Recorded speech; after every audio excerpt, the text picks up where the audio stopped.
Today we're going to be talking about catalysts. Catalysts come in two varieties, inorganic and organic. So let's go ahead and write that down.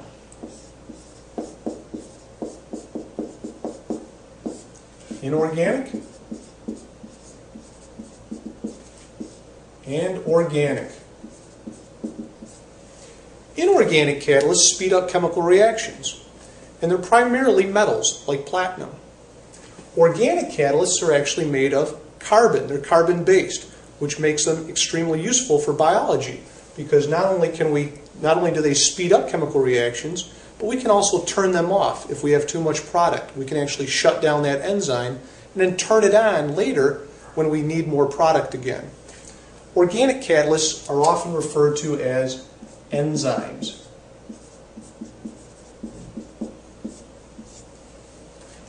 So let's go ahead and draw a simplified model of an enzyme and talk about it a little bit.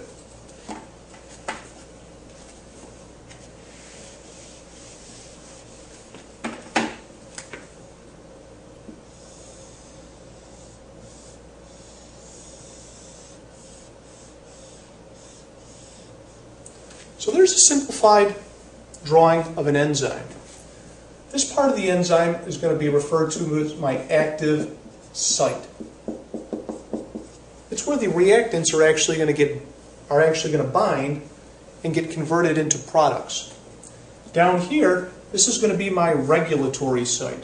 So we'll write that down. Regulatory site.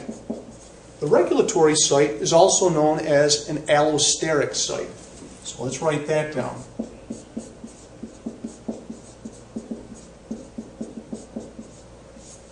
And it's this regulatory site which can turn the enzyme on or off. Now I'm going to draw some reactants. So my reactants, here they are. I've got a circle, I've got a triangle, I've got a square, and even a star. Kind of a star. Those are my reactants.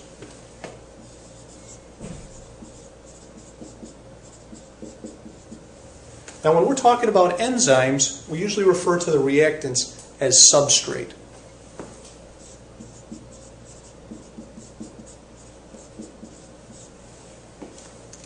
Now these are different substrates and they have different shapes.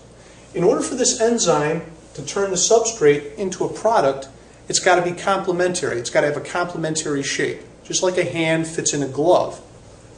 So out of all these reactants, this one is going to be the most complementary. In fact, this one is the one that's going to bind to the active site. Now when this substrate binds to the active site, the enzyme is going to go ahead and it's going to make and break chemical bonds, and it's going to turn that reactant or that substrate into a product. So I'll show the products right over here.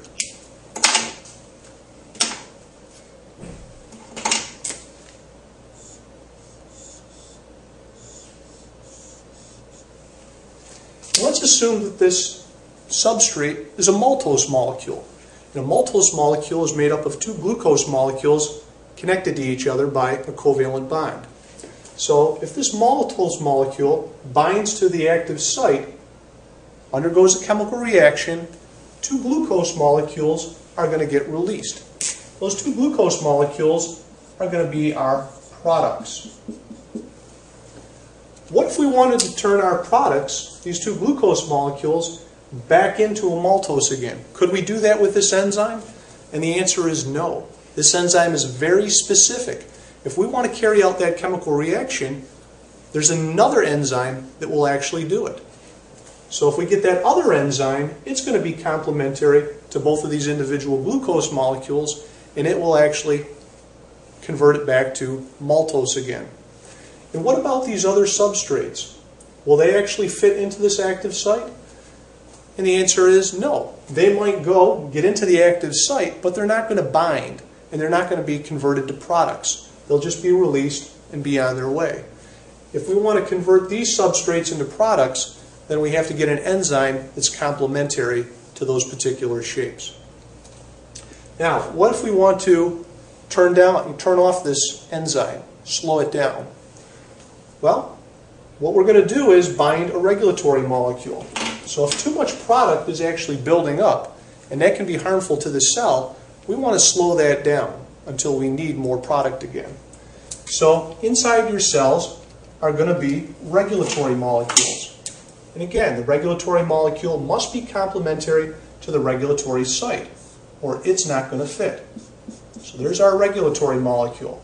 So when there's too much product, a regulatory molecule binds to the regulatory site, and when it binds, the entire shape of this enzyme changes. Not only the whole enzyme, but the active site. So the active site no longer looks like it used to. It might look like this now. And that active site is not complementary to any of the substrates above.